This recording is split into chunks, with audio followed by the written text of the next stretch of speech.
Radio Courtoisie, la radio libre du pays réel et de la francophonie. Chers auditeurs, je lance une devinette. Quelle est l'origine de ce chant? Pitié pour les téléphonistes.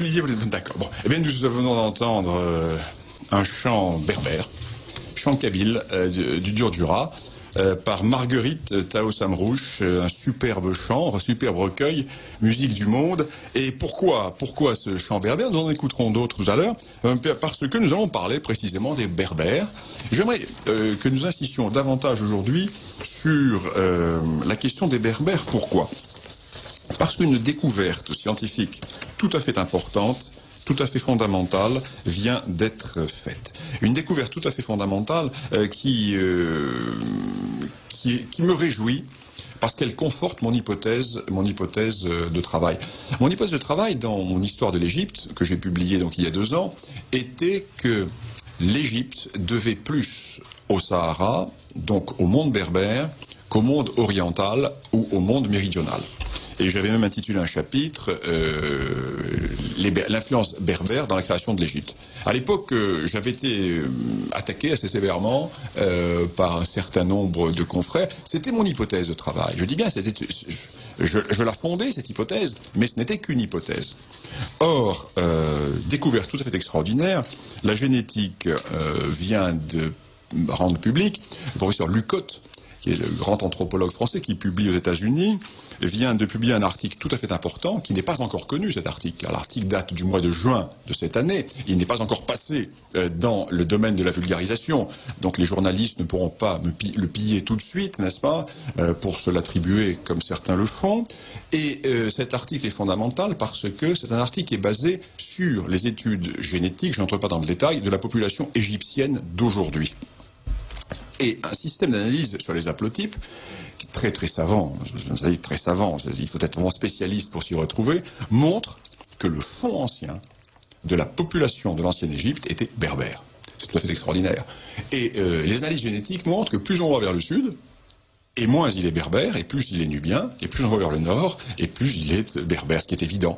On savait depuis, ce que l'on voyait depuis toujours, l'Égypte était un pays blanc, la Nubie était un pays noir, et les thèses afrocentristes de Cheikh Anta Diop et de Martin Bernal sont pulvérisées par la génétique.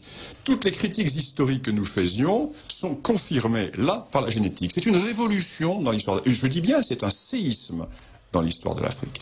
C'est un séisme. Pourquoi ?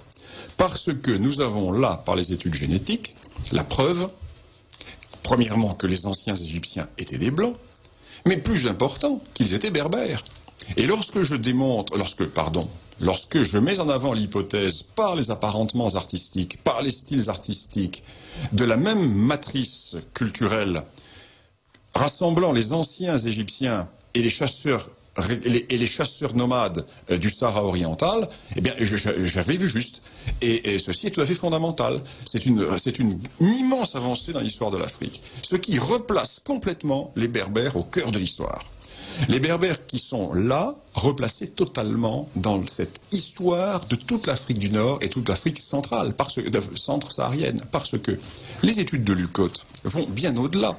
Les études de Lucotte montrent que ce fond berbère est encore excessivement important, même en Libye, largement en Égypte, et que l'apport noir est tout à fait secondaire.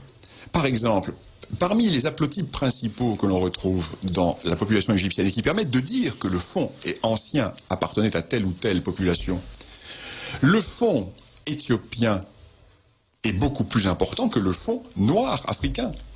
Le fond noir africain ne se retrouve quasiment pas.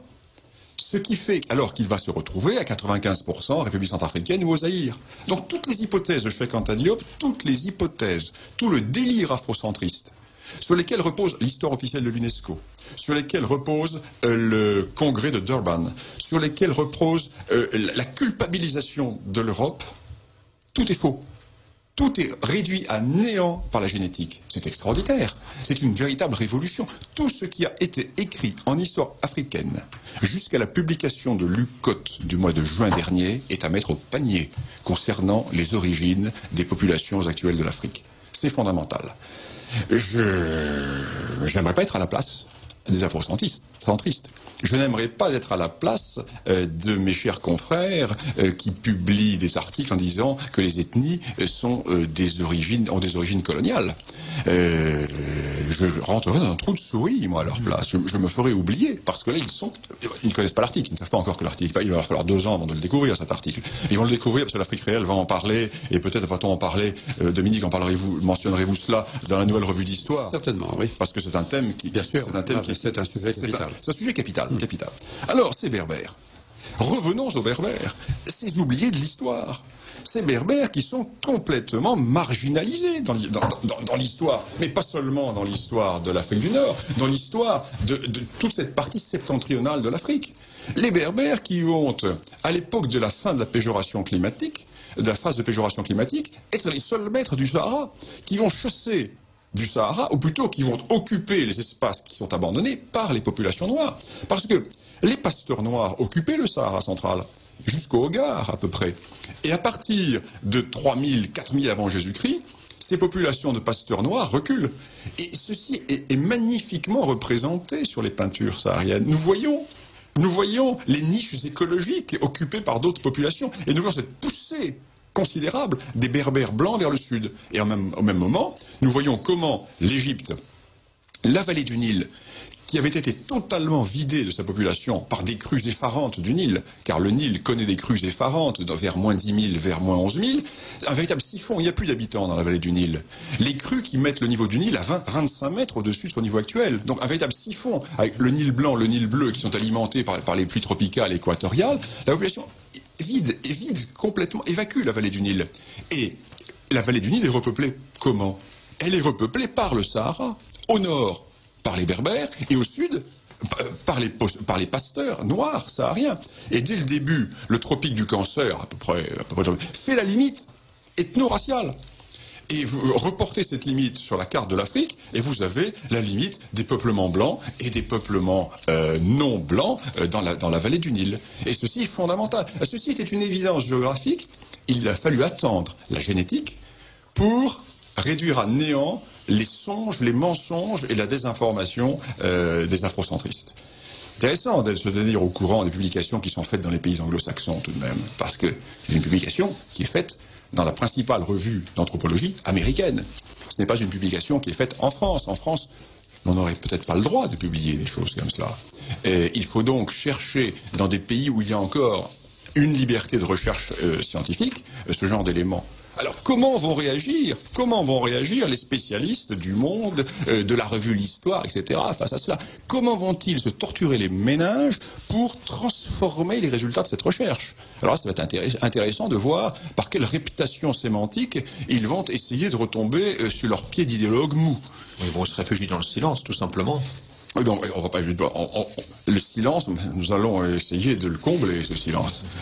Alors oui, Philippe Conrad, j'ai beaucoup parlé, mais je vous laisse la parole. Alors évidemment, ces Berbères dont on voit le poids, l'importance dans toute cette Afrique septentrionale, la question évidemment est posée depuis longtemps de savoir dans quelles conditions ils ont été arabisés.